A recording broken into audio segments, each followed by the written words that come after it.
once we see the strings, then we'll check out different internal methods which we have in strings, and how differently we can create strings, and what is a string builder, right? Yeah.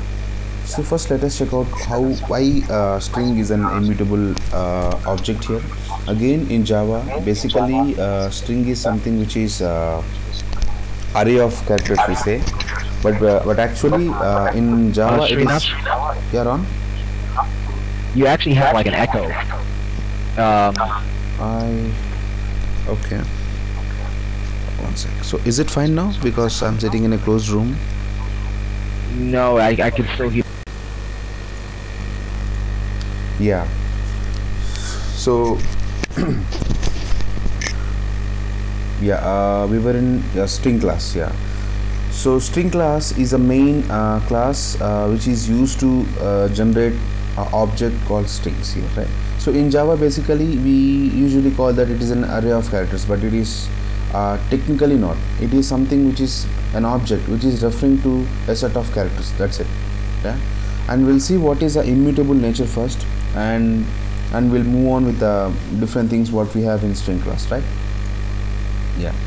So let me just take out this.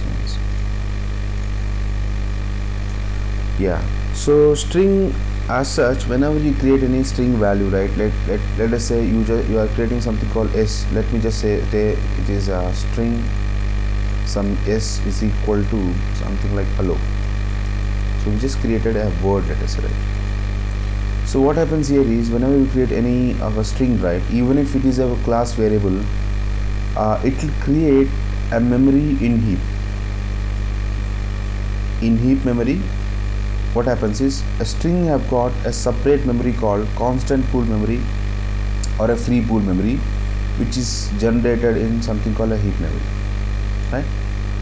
Again, string here, how it works is, whenever we say string s is equal to hello, so first it will check whether this word hello is there in this constant pool memory or not. If it is not there, it will create something called a new object called hello, which is a separate memory here, right? And s will be reference to this. Now let us say you are creating one more string, s1 is equal to hello here, right? Hello here. Let us say both the objects are same. Right? Now whenever you create anything like this, right, so what happens is, the JVM first will check whether this word is already being present in this constant pool memory or not. Yep, we do have the object whose value is hello. Then what it does is, it will reference the s1 to the same object, right? Now let us say now I'm changing my s, the value of s, to something else. Let us say I just change it to something called world.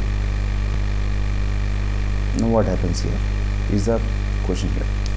Now whenever you change any value to string, right, so basically what we have seen till now is, whenever you have some integer, let us say any data type, int I is equal to, let's say 10.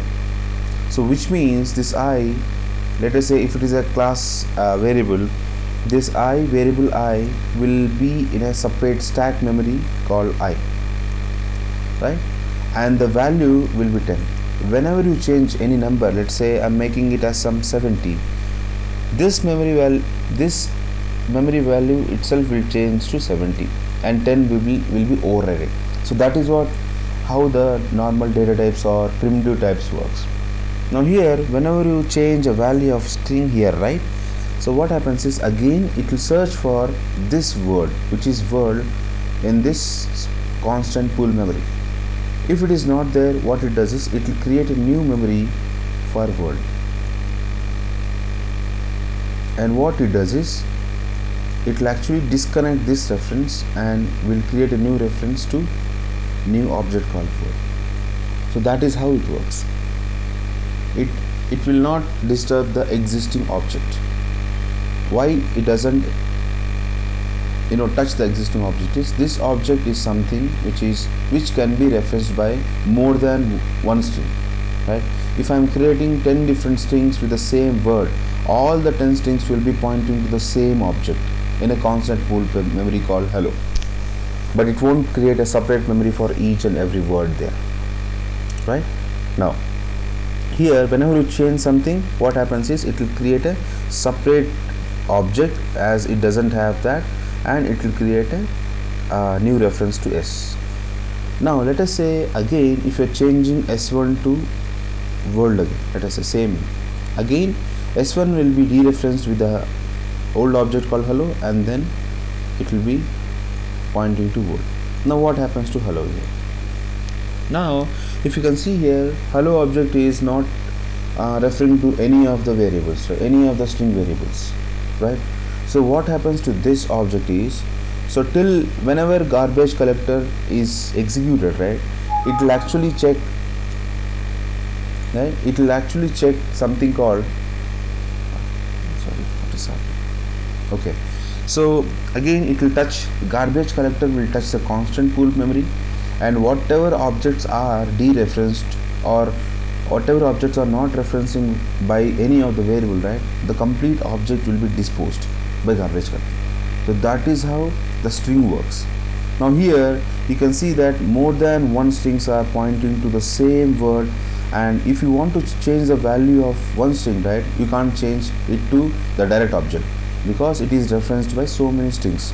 So that is why string is called as a immutable token, or immutable. Strings are immutables because you can't change the direct value of a reference, rather it will create a separate object for you and the reference will be changed for the string, right? So that is how it works. Now here, even if you do something like, let us say s, if I do something like let us say s was my something like hello, right, and let us say I am doing something called s is equal to s plus some word, let us say. I'll come to something which is what is plus around. Now plus is something where I'm actually concatenating two things, which is s is my old value and I'm actually appending it to the new one, which is hello world. Now combination of this will generate a new line called hello world, right? Which means basically what you are doing is you are actually creating a new sentence and you are assigning to s. So what it does is, again, if it is a constant pool memory, the hello will be there here, and it will check for whether this object is there in this constant pool memory or not. No, if it is not there, it will create a new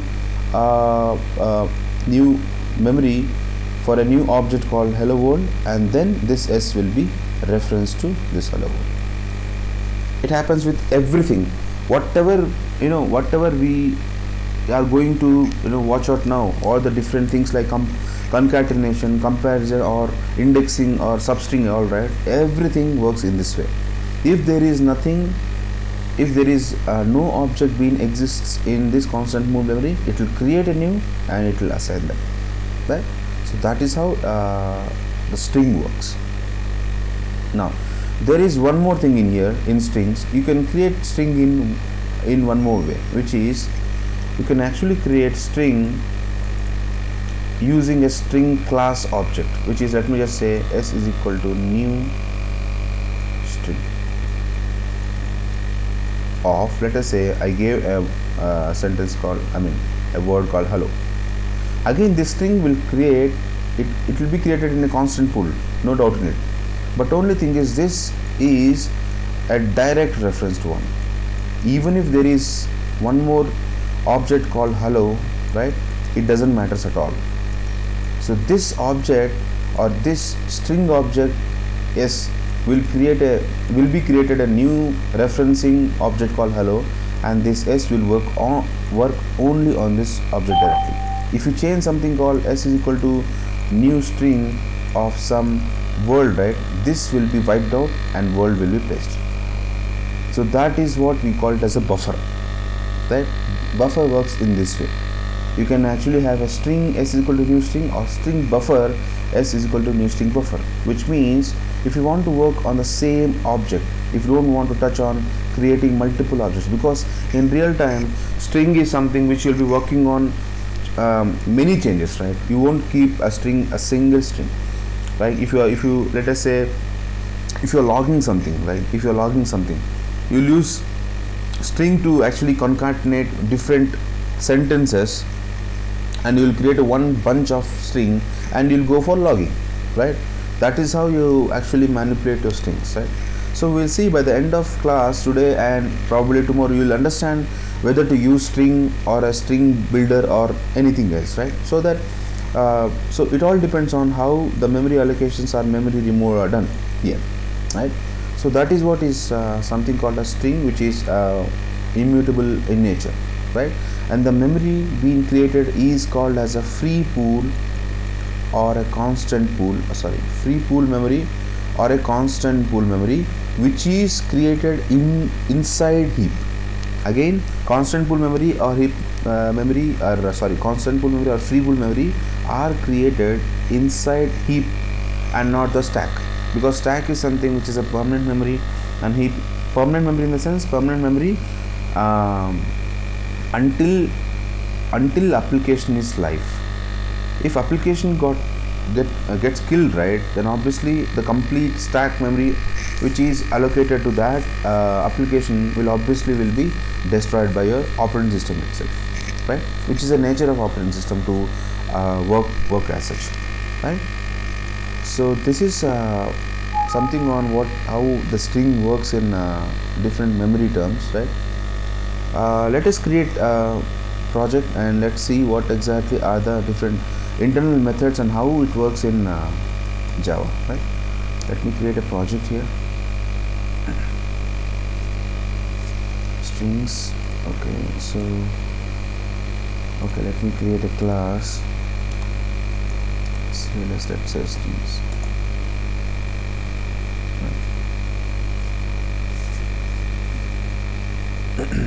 Yeah.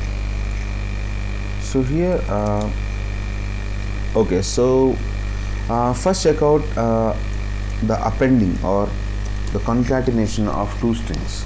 So for concatenating two strings, we can use two different things, which is, let's say I have a string s is equal to, let me just say hello, right? I hope some of you guys may know these strings and something which is same as C++. Maybe you'll get some new thing in this class, fine? So now let us say I want to append this with some other string. Now what I can do is I can do it in two ways. First way is I can do s plus, let's say I'm doing world, right? And let us say in between world I'm giving a space here. Let me just print out this is of s, right? And let me give some exception handling here, which is e dot get message, right? Now if I run this class, you can see hello world being appended by this, right? Or I can also use something called s is equal to s dot concat of some string. I can do that world, right, with some space. Let me just comment this out, right? Run this, it does the same. Now here we have some small tweak here. Now let us say if I don't do this, if I'm not doing something called, if you can see s is equal to, I've done something called s is equal to s dot concat. Why I'm doing this? If I don't do this, what I'm doing here is I just said s dot concat of world. Now if I run this, you can see only hello will be printed. Why is because it is again the same immutable nature of a string. Now here what it is happening is, whenever you created a string s is equal to hello, right, so it created a separate memory for hello. Now when we say s dot concat of world, so it will create a separate memory for hello world, but actually you are not referencing that to s unless you just say s is equal to s dot concat, which means until you reference with some string, this object will never be referenced to anything else. That's why whatever you do inside, whatever you actually are doing some manipulations to this string, you have to reference that to some other string. Until unless you reference, this new thing, whatever you are creating, will be of no use. Right? That is what is a concat, where you have plus and concat. Now let me show you something else here. Let us say I'm just saying something like s plus, let me just say 30 plus some 10 plus, right? I'm just checking on some plus something like 25 plus 35, let us say. So what will be my output here? I can do this, right? I can do any object, because string is a type of object, right? String is a type of object which is string, right? So here, sorry, anyone have got any question there? Okay, fine. So here, so I just did something, right, where I'm adding two numbers here, and I'm adding a string, and I'm adding two numbers. I'm sorry, Srinath? Yeah? Yeah, Ron, please go on. Yeah, I hear that echo again. I think someone's microphone is on right now. Okay, people, can you just mute your mic, please? Because it seems some echo is coming up. Yeah, if you don't know that, maybe you can just use this button, right? This will be your microphone mic. Yeah? Okay, better. Thanks, guys. Yeah? Okay, let me run this up and see what exactly happens, right? You can see here, so before the string, whatever are the numbers will be added up here, 40, right? And after the string, whatever you append, right, will be considered as a direct string itself. It says 25 35, which means it is actually taking the space, or it is actually converting this into string, and it is appending. That is what happens in this. This is the same behavior as such we will be seeing in JavaScript. Even in JavaScript, if you do the same operation, right, you will be getting the same sort of thing. This behavior is same in all the languages, right? If you are appending any string, so before the string, if you append any if you just give any numbers, right, it will be added up, add a string, and then whatever you give, it doesn't matter at all. It will be added as a separate strings, right? That is what you get an output, right? And obviously what it does is it will create a separate memory for this and will be referenced to s, right? That anyways will happen over here, right? Now here, so whenever we set something called s is equal to, which is, we just said some, yeah, let me take this itself. Now whenever we say s is equal to s dot concat, or whenever we say s is equal to s plus, which we have seen something called world, right, which is this. So how this works internally? So internally how these things works is, so whenever you create something, let me just show you the longest way how it creates. So s will be referenced with new thing called new string buffer. We have something called string buffer, right, which will be actually appended with hello, right? This is your new string, which is new buffer here, right? And then what it does is it will actually append. It has got internal method called append, and it will actually use world to append it out. Append world dot to string. So this is what is happening internally. If I run this, we'll see the same output. So what is a string buffer is? String buffer is something which will actually work on a same object again. It will work on a same object. The same object, I'm just changing the value. So initially, whenever you say s is equal to hello world, which means internally you are actually assigning something called new string buffer, which will give you an object. New is something which you are creating for a new object here. Now whenever you want to change something called s plus world, so what it happens internally is it will create a new buffer for hello, and for this buffer it will append something called new string, which is a word, and then the whole string will be assigned to your s. So that is how it is working inside, right? Which is using again, this string buffer is again a separate object. So this object, what we are doing is we're actually converting it to string so that we can assign to the string object over here.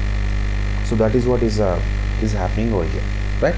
So this is something which is concatenation, right? Or appending different strings over here, right? So again, if you just mention something like s is equal to, if you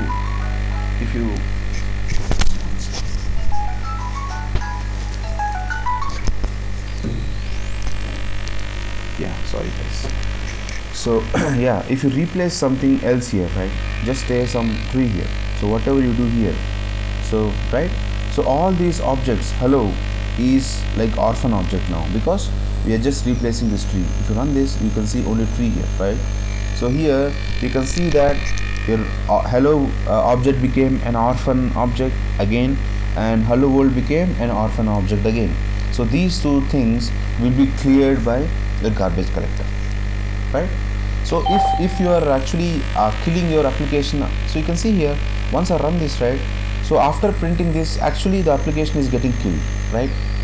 Because there is nothing. We have written a small class where in a same main we are just appending or initializing some different string, and I'm printing and I'm closing, which means when I close this, right, obviously your complete heap and stack will be removed for this application, which means these orphan objects are obviously cleared out, right? So that is how it works. Now, so this is what is a concatenation, right? So let me just check out, we'll write some other method. Let me write another method to actually show you how we can compare two strings, which is very important to know, right? Well, let us say compare strings. Let me just take a method, right? Yeah, okay. So let me keep these things and concat strings. And I can just copy the whole thing in here so that you can watch out this one, okay? And let me make it static. So let me call this as compare strings.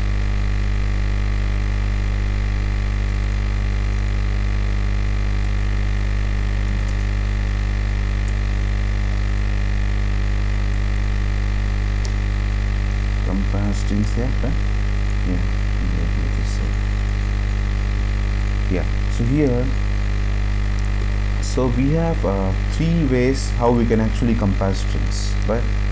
The first way is we can use something called equals. We have equals, and you have something called, I can say, compare. You have internal function called compare. I'll show you how these things work, right? And then we have something called is equal to, right? But basically compares and equals are the main things which is used to actually compare the value of an object, but this is equal to will actually compare the reference of an object. So what is the difference between a value and a reference? We'll see now. Now here, let me just take a string here, which is s is equal to, or let me just call s1 is equal to some tree. String s2 is equal to, let me take it as a tree again, maybe the same object, and then I'll create some s3 with a different one, which is, let us say, root, right? And string s4 is equal to, I'll say new string of, let me just say, tree again, because your string, whenever I say this, it will create a brand new object of that. Now first we'll check first we'll check what exactly is equals. So under equals you have two different things, which is dot equals method, right? And you have something called dot equals ignore case.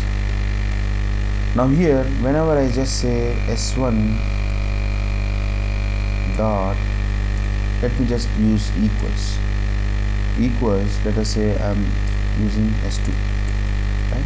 I'm just comparing two things, which is s1 and s2, right? Let me just print this result. So here you can see that when I do this, run this up, You can see it is true. So equals and equal ignore case will return something called true or false if two strings are same. Now here we are actually checking the value of this. Let me just make s2 as small t3. Let me run this. It will check it will actually check the true value of that, right, which is the ASCII value of the complete thing should be same as the s2, right? So that is what is something called equals. Now you have one more thing called s1. Let me just say x1 dot equals ignore case. Equals ignore case, let me just say s2, right? Now actually we are working on two strings which are the physical value may be different, but normal technically they are 3 and 3. Let me run this. You can see true because I'm actually ignoring the case. Whatever case it may be, I don't care. I just want to check whether both the strings are same or not. Ignore case will give you the case sensitive one, I mean non-case sensitive check. Now here in the same way, if you compare two things which is s1, let me just compare equals with let us say s3. Obviously there are two different things. S1 and s3 are quite different physically and technically. It will give you false. And in the same way, when I compare sys out s1 dot equals equal ignore case, let me use s4, right, again, right, it will give you again true, right, because we are checking the direct value here. Now let me just use something called equals. Sys out, when I use s1 is equal to s2, let us say I'm taking the same thing, 3 here. Now let me run this. You can see here, let me just split it up.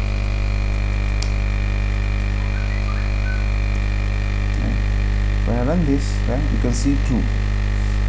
Why we can see true is this: whenever you say s1 is equal to 3, s2 is equal to 3, both we can see these things are two different, but internally 3 is a single object being referenced by s1 and s2. Now let me make the same comparison with something called s4 here. S4 is nothing but your new string 3. Let me run this. We can see it false. Why? That is why in real time never use equal to. Never ever use equal to operator for comparing two strings, because equal to operator will actually check something called reference of the object, because here S1 and S4 are not the same objects here, but S1 and S2 are referring to same object called 3, right? That is what is the main difference, where S1, even if the value is same, your double equal to will not work, right? So this is something which is a comparing two strings we have. So these are the maximum possible things you have, and then you have the last thing called compare to, which is direct internal method, which is S1 dot, you can have something called compare to. Again in compare to you have two things, which is compare to and compare to ignore case, as we have seen in equals. Now what is the difference between equals and compare to is, compare to will return you some number in the sense, if two strings are same, it will give you 0, and if two strings are not same, it will give you either 1 or -1. It depends on whether your string is greater than or less than. You can also check something called greater or lesser. Yeah, I'll show you how. Okay? So let me just give compare to S2 here. You can do S1 also, right? You can compare a string by itself. You can do that. Right? Let me just say run this up. Now you can see 0 because S1 is equal to S2. That's why we got something called 0. Now in the same way, let me just print this S3. Let me take S3. So S3 is nothing but something which is root here, which is not equal anyways. Let me run this and you can see something called 2 here, right, which is greater than 1. Right? It will give you the actual population of that, which is greater than 1. Or we can get something which is less than 1 too. which is let me take something called it all depends on ASCII values. Let me just take normal t here, minus 32, right? It will give the value in such way. Now you can see that if it is minus 32, it means that 3 is something which is greater than a small t. That is how, sometimes if you want to compare something called greater or lesser, right, you can get this, that which is compared to. If it is minus, which means it is 3 is bigger than 3. So that is how you do something called compared to. But anyways, if you want to actually use compared to check whether these two things are same or not, you can just go for 0. If this thing is not 0, which means it is not same, right? The value can be anything here, right? Which is 1 or less, greater than 1, or minus 1, which is less than 1, or 0. Anything can happen, right?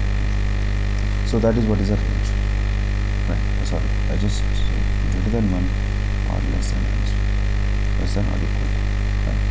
So that is what is a compared to string. That is how we actually do something called comparison of two strings. So these are concatenation and comparison are two things which we basically do in real-time works, right? And we have many more. Let us touch upon that now. Let me just say public. Let me create a new one. Public. Static.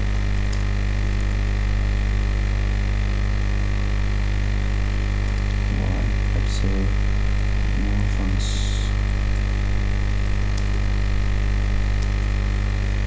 Right.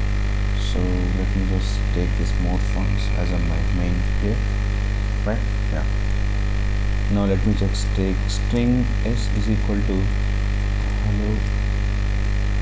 Let me take how something like this, some string, right? But I'm creating some object here. How are you? Let me just take one more string, comma hi. Now here you have a first function called length. You can actually get a length of a string by something called, you have a direct internal method called length here, which is length. It will give you the actual length of a complete string. Again, so how it is getting length is, so once you assign the object, I said even yesterday we have discussed this, once you assign the whole string to the whole string, to something called string object, right? Anyways, initially it is assigned as a complete object, but whatever you do the internal operations, right, so these things will be converted to something called character arrays. Now how we are getting 24 is this, the length, I mean each and every character is arranged in an array manner, and each and everything will be referenced by something called index.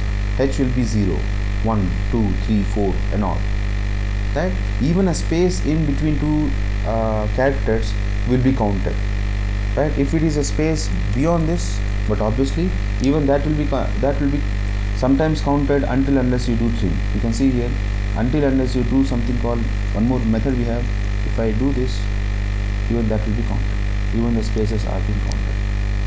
Now let me do something which is trim here. Let's say sys out. Let me just print first this one, which is, let me just say sys out of my s first. We'll see what is s now. Let me just say sys out of s dot trim. Right? You can see, right? So whenever we just did, you can see the string as bigger one, and you can see here it trimmed. Trim is to actually cut off the trailing one or the later one. That's it.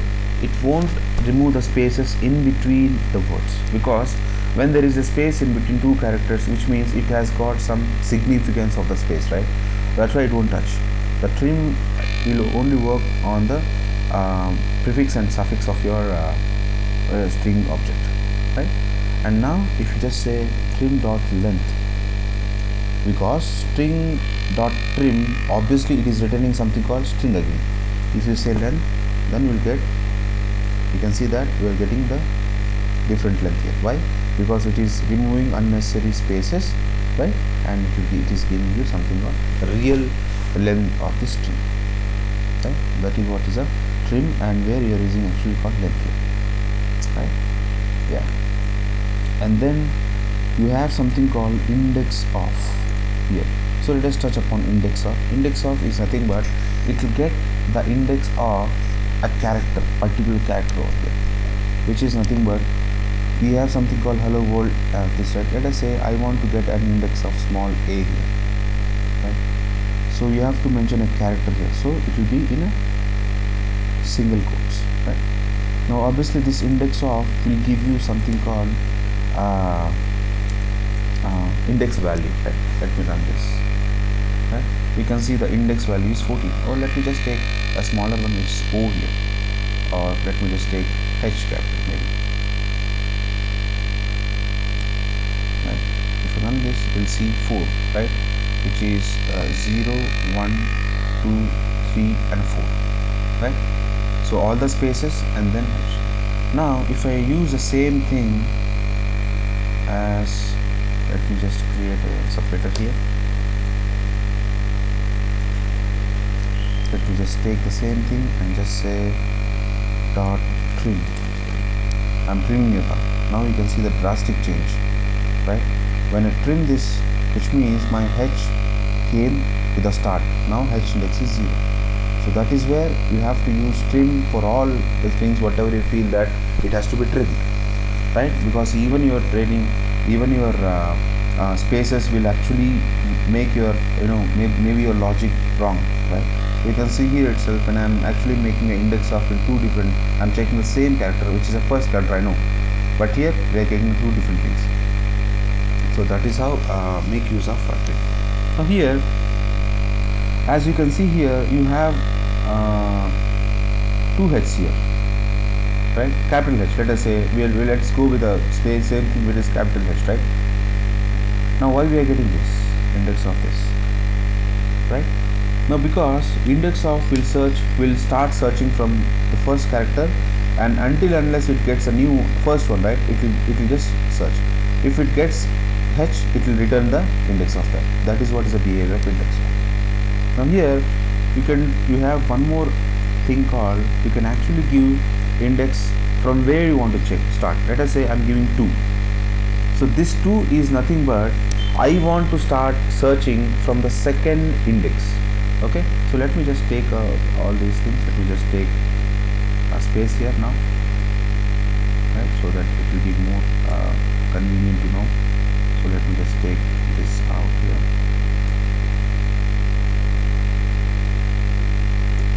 I hope you understood the main the importance of trim, right? It will actually change the whole phase of whatever you are doing, right? So if you feel that there is a foreign string which you are actually getting, actually do something called trim, check it whether it is a null or not, and then do operations, right? Now here I said I'm trying to check my capital H, right, from and here this argument is nothing but a start index. Let me just you can see here index of, it says what character you want to check, and from index, from which index. I want to check it from 2, which is 0, 1 and 2. So from here it will check. If I run this, you can see the new one, 20. 20 is nothing but this extra, right? That is how you are getting. Now if you want to get the last possible character, which is S dot, you have something called last index of. Last index of, let me give some H again, right? So there are the number of occurrences are many for H, right? So I want to get the last index. Check out, you can see 20 here, because H is something which is happening at the last, right? Even if there are something else here again, right? See how it works. So your index of will get the first one, and index of, we are searching from second index, right? So from second index, whatever it gets at the first will give you. That is why it is 20. And your last index of will actually move to the last, and it will search for capital H, which is you get H, which is 25 index. So that is nothing but your index of so in the same way, you can actually search something called, if you know the index, you can actually get what character it is, which is something called S dot. Let us say you have something called char at, caret is something which is it will get you the character at that index. Let me just give you 0 here. Let me run this. You can see h, right? It will give you the character at some position over here. Let me just let me just give you space here. 0, 1, 2, 3, 4 and 5. Let me give you 5 here, right? You can see that you got a 5 here. It's a space, but you can't see anyways, right? Because we know the index of 5 is nothing but a space, and we got the space here, right? Because even a space have got some significance in here. So that is nothing but your something called caret. Caret will give you the actual character at the place of the index whatever you are specified, right? That is something which is caret. Now we'll see one more very important thing, which is substring. Now what is a substring in here? Substring is nothing but you have a bigger string, right? If you want a part of a string, let us say I just want something called hi hello, right? You can get that from your string. So by using something called a substring internal method. This is out of, let us say s dot, we have something called substring. Substring actually have got many two different constructors here. Substring, if you just mention something called substring index, so what is the beginning index, right? From that index it will get you the whole string. You can see here I gave 4 is here, which is a O, which is a 4th index O, and it will get you all the string pertaining to that, right? So this is something where you are mentioning only the first character index, and it will get you the complete string from that. And if you just want to get a part of that string, which is you want to mention what is a start and end of that, right? You can also mention that. This is out of s dot substring. You can go to the next one, which is beginning index. Let's say beginning index is some 6 is this one, and let us say it was 20, right? 20, 19, 18, 17, and let me just give 16 here. Something, just a guess. If you run this, you'll see hi, how are, okay, let me give 17 maybe, right? Yeah, it says hi, how are you, right? It is getting from the index 6 till the index some 17, right? So that is how the substring works. Again, you can see here, unless you assign it to something, your substring will not work. Again, there is again something. When I say substring s is equal to, right, which means again I'm referring to something else. Obviously you will use substring to assign it to something else. Let us say you are taking some string here, which is string s1, let us say, right, s1, and we are actually printing that out, s1. Now this is right. So that is where you are creating how are you, where you are actually creating a new object called how are you in a pool memory, and then you will assign it to some new string called s1 here. So that is how it works, where you are assigning a new value to your this, right? Yeah. So that is one thing which we have, right? And then you have got one more functionality called replace, which is if you want to replace any of the word or any of the character in this whole string, you can do that. So what this replace is, how does it do replace? Let me just say this out again, and I'll say s dot, you have something called replace functionality. You can see it says replace all, replace first, replace. So replace is something which is, if you want to actually replace with something, let us say I want to replace with h, right, with a new character. Let me just say something. I'm just taking something, right? Let me run this. You can see the capital H will be replaced with a capital T here. So that is what is a replacing part here.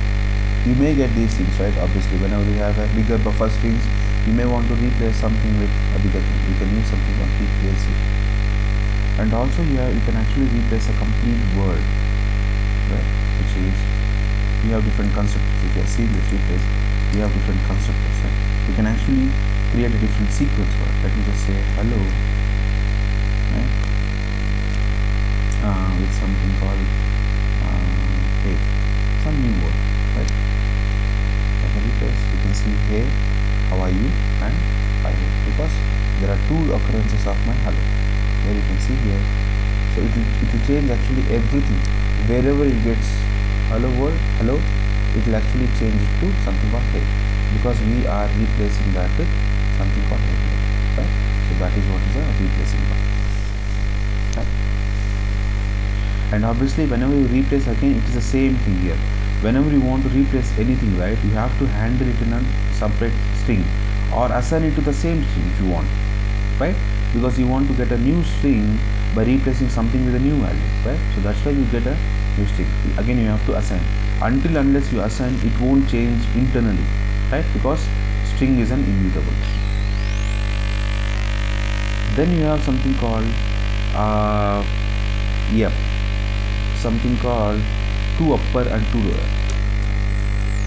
So what is two upper and two lower here is, obviously it will change the case of a string. When I say two upper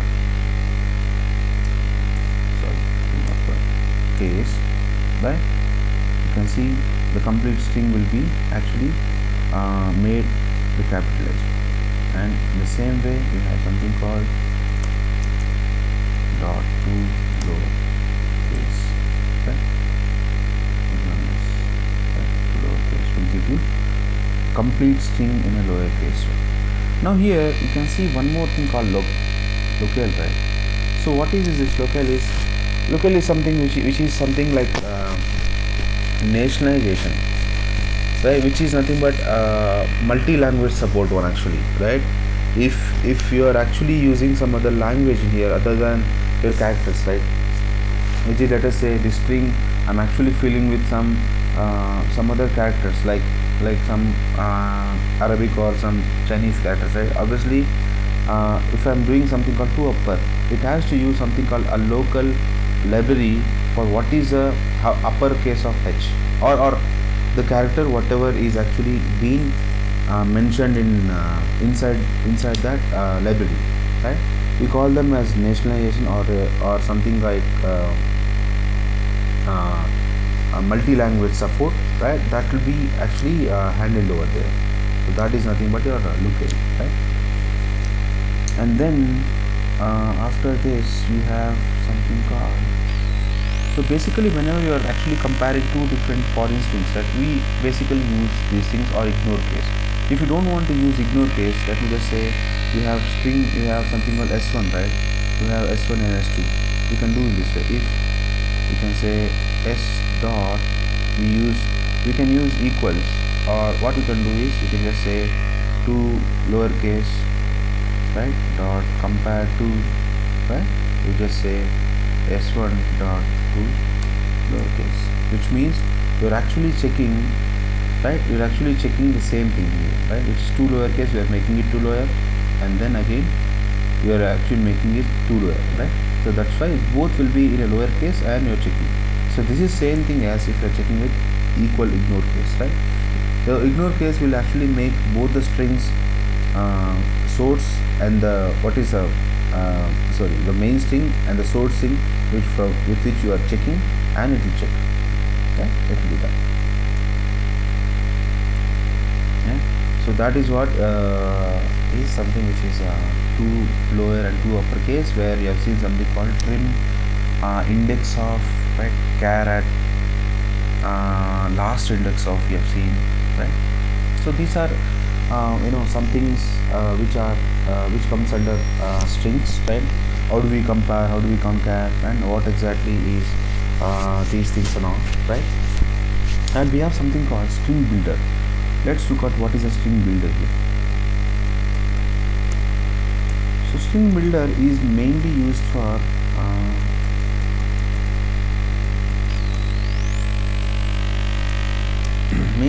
to actually build a string. The name is same again, like building a string, in the sense, let us say you want to build a bigger paragraph. At that scenario, we'll never use something called direct string, because if you use direct string, right, let us say you're actually working with 10 different strings here, right? So obviously whenever you actually work with 10 different strings with the same string class, your memory hindrance will be a lot. So for that you can use something called StringBuilder. You have something called StringBuilder, which is under java.lang again. It's the same package, right? Where it's a direct class. Let us say StringBuilder is equal to, you have to create an object of that. Until unless you create an object of StringBuilder, you cannot use that, right? So how do we actually use StringBuilder is, you can just use something called append, right? Just append your string. Let's say something like hello world,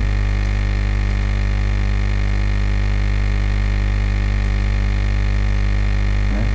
And this one string, and just say something like append, right?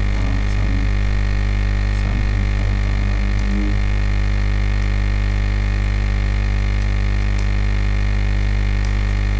So this one will work on the same object. It won't create a new object. It will create a so whenever you make an instance, it will create an object for this with empty here. You can also just give hey, right? Where it will create an object with something called hey first, and then it will append everything. Let me do this. Okay. Let me just give this some space here, right? And just say I'm in room some. Now here, if I run this up, you can see something that is, it will give a complete, oh sorry, I have to do this. This is now, okay, again this is an object again. I'm saying it is not a string again, it is an object. So whatever you give, right, it will actually load it into its stack or its memory. Hey will be loaded, hello world will be loaded. It doesn't matter what actually you are actually giving. Let me just give something called append. Now let us say something. Right. It doesn't matter what you are actually loading. It will just take it as a separate thing. And obviously, when you are actually taking it out to a string, right, don't forget to mention as toString, because you have to convert to string so that it will be appended. Now when I run this, it will see everything will be appended at a time. Now anyways, we have not given a new line, that's why it got appended into same thing. Okay. Now if you want to actually give the new line, obviously go for that, which is append. Let's say /n here, which is a new line. If you do that, and if you run this up, you can see a new line.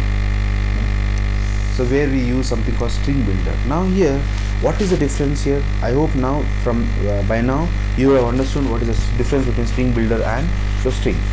So whenever you do the same thing with string, you can do the same thing. How I can do? I can just say string.concat this, concat this, concat this. But what you have to do? How you have to do is, again every time you have to assign something called, let us say string s is equal to, you have, let us say hey, right? Now how do you do that? S is equal to, you say s.concat, right? And you say hello, let us say. So what happens here? It will actually create a new object for hey space hello, and then it will assign. If you define these many number of things, right, obviously it will work. It will work in the same way. It will work in the same way /n. Even if you give /n, it will work. But only thing is, your memory will be hindered a lot. Right? Every time you assign a new thing, it will create a new object in constant pool memory, assign it, clear the old one, new assign new, create new object, assign it, clear it. No, there's so much of hindrance. So that's why it's always better to use, if you are going to use a bunch of strings, it's always better to use something called StringBuilder. It is, anyways, StringBuilder is a heavier one again, but it holds a bigger amount of your cache value of a string. Okay? So that is what is StringBuilder we have, right? And yeah, I think this is all about that. We have seen maximum internal functions of string and how strings works. Yeah, so this is all about strings, guys, right? Now we would have learned something new apart from what you have already learned in C or C++ or any different languages, I hope, right? So this is what is all about strings. And obviously if there is a string, I said the last part is a string array. You can also create something called string arrays, right? As we have seen in our class called arrays, right? Something. You can create your own arrays of your string. Yeah, right? Method I'm taking out. It is the building of array will be the same, right? Let us say I'm building some words here is equal to, right? I don't have, let us say, null here. You can actually assign because it is something which is a null, right? Or what you can do, you can actually reassign it a something called string of something. You can do that. This is the second way. Or what you can do is you can also do something called in flower bracket. Just mention your words. Hello. But automatically it will create its own hello word. Right. We have the same string here. Now if you want to iterate through, you can just say for each. You have seen for each, right? Because for each is here a string is something which is a direct string. Let me just say lstr item. Just print out. This out of lstr your item here. Now you can see if I run this up, you can see hello world here because I've given some space here. That's why it is just dancing over here, right? So that is what is a string array, and it holds good for the same thing. Whatever arrays you can see, you have a same thing in here. You have a size for this, right? You can just see you have length for this. Everything, whatever holds good for arrays, holds good for your string arrays too, right? So I have a quick question, Srinath. Sure, Ron. Yeah, what's the difference between StringBuilder and StringBuffer? StringBuffer is again the same. StringBuffer is basically used internal to string actually, but StringBuilder is something which is capable of handling HTML strings also, right? The only thing is when I actually take out the StringBuilder, right, I can actually write something called HTML page code here, build it up, which supports. See, the main difference between StringBuilder and StringBuffer is something. StringBuilder is heavier one and supports more scopes, and StringBuffer works only on direct strings. So that is the main difference. I'll give you a small example tomorrow, right? Don't worry. I'll explain because I have to give last touch upon what is a StringBuilder and StringBuffer because I haven't given any example of StringBuffer yet, right? I'll give you a StringBuffer example tomorrow, and I'll explain the StringBuilder too, right? I hope then you'll understand the main difference, right? Yeah. Yeah, I'll give that. Don't worry. That's fine. Yeah? I'm patient. Sure. So this is about strings, guys, and let's start collections tomorrow, right? Or you want me to start collections tomorrow, or how it is, or let me start? You can just or let me just give an introduction. Is that fine? Yeah, that's for me. It's okay because collections is. Yeah, I'm just asking because again you have a 2 days of gap, right? So is that fine? Will that be fine? So I hope it will be fine. Let me just give you a complete introduction of collections, right? And we'll take up theory part will complete tomorrow, and we'll take up things from Monday. Fine? Because collections will be a very interesting topic. We'll see the complete collection framework from throughout next week. Okay then, so let's wind up here, right? And tomorrow we'll start afresh with collections. Let me just give a small example tomorrow for this buffer and builder, right? Ron, I'll be clearing that to you tomorrow, right? Because we are running out of time now. Okay? Yep.